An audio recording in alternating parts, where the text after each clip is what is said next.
અમદાવાદમાં છેલ્લા 1.5 મહિનાથી વિવેકાનંદ કોલેજ સીલ છે। રાયપુરમાં આવેલી વિવેકાનંદ કોલેજ હજુ પણ બંધ છે। બીયુ પરમિશન ન હોવાના લીધે આ કાર્યવાહી કરવામાં આવી હતી। 1.5 મહિનાથી કોલેજ બંધ હોવાથી વિદ્યાર્થીઓ હેરાન થઈ રહ્યા છે।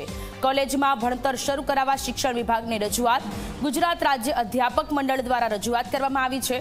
કોલેજ બંધ રહેતા વીજ કંપની તરફથી પણ નોટિસ આપવામાં આવી। મીટર રીડિંગ કરાવવા અંગે વીજ કંપનીએ નોટિસ ફટકારી છે। મહત્વનું છે કે બીયુ પરમિશન ન હોવાને લીધે 1.5 મહિના અગાઉ શહેરના રાયપુર ખાતે આવેલી વિવેકાનંદ આર્ટ્સ કોમર્સ એન્ડ લો કોલેજને તંત્ર દ્વારા ખંભાતી તાળા લગાવી દેવામાં આવ્યા છે।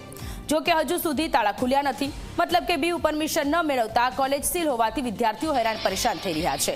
આ કોલેજમાં આશરે 3000 જેટલા વિદ્યાર્થીઓ અભ્યાસ કરે છે। કોલેજ પ્રશાસન તરફથી બીયુ પરમિશન માટે સક્રિયતા ન દેખાતા હવે વિદ્યાર્થીઓના ભાવિને લઈને પ્રશ્ન સર્જાઈ રહ્યો છે। રાયપુર ખાતે આવેલ વિવેકાનંદ કોલેજનો બીયુનો મુદ્દો ઘણા સમયથી ચાલી રહ્યો છે।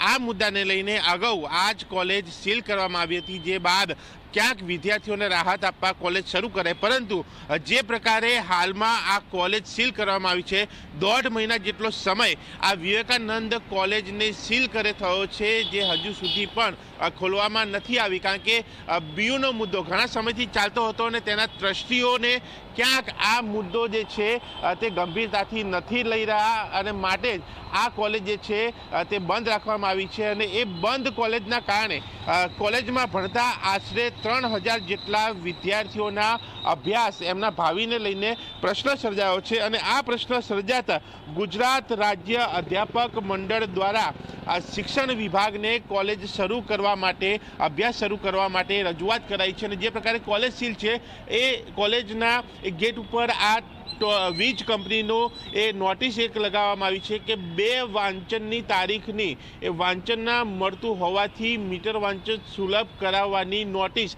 એ લગાવવામાં આવી છે। એટલે કે આ ગેટ બંધ હોવાના કારણે, આ કોલેજ સીલ હોવાના કારણે એ વીજનું એ વાંચન નથી થઈ શકતું, મીટરનું એ બિલ નથી આપી શકાતું, તેને લઈને એક નોટિસ આપવામાં આવી છે। અને સાથે આ જે કોલેજ જે છે એ બીયુ પરમિશન ન હોવાને લઈને એ સીલ કરવામાં આવેલી છે। અને એ બાબતે સીધી રીતે અહીંયા કોલેજના ટ્રસ્ટીઓ દ્વારા એક પ્રક્રિયા કરવાની જરૂર છે।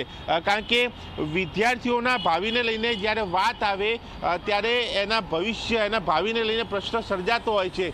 એ કદાચ આ કોલેજ ગંભીરતાથી નથી લઈ રહ્યું, માટે 1.5 મહિનાથી આ કોલેજ બંધ છે। બંને ગેટ ઉપર આ જ પ્રકારે ક્રોસમાં એ દોરી બાંધીને એને સીલ કરવામાં આવી છે। અને જ્યારે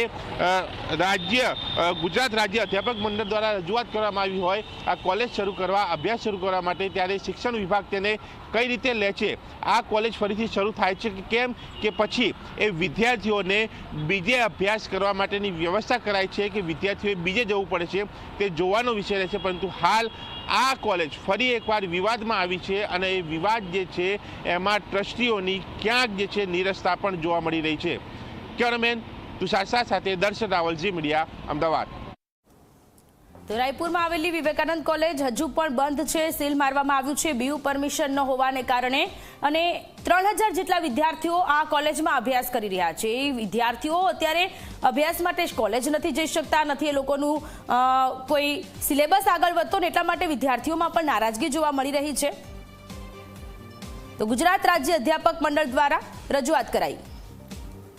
વિદ્યાર્થીઓ અભ્યાસથી વંચિત છે, તો આ અનુસંધાને ગુજરાત રાજ્ય અધ્યાપક મહામંડળ દ્વારા ઉચ્ચ શિક્ષણ કમિશનર શ્રીને રજૂઆત કરવામાં આવી છે કે વિદ્યાર્થીઓના હિતને, શિક્ષણ હિતને ધ્યાનમાં રાખીને આ કોલેજ ખુલે તે પ્રમાણે ચોક્કસ કાર્યવાહી કરવી જોઈએ। કોલેજના સત્તાધીશો અને સરકાર વચ્ચે એવી કોઈ વાટાઘાટોથી ઉકેલ લાવવો જોઈએ કે જેથી વિદ્યાર્થીઓનો અભ્યાસ બગડે નહીં।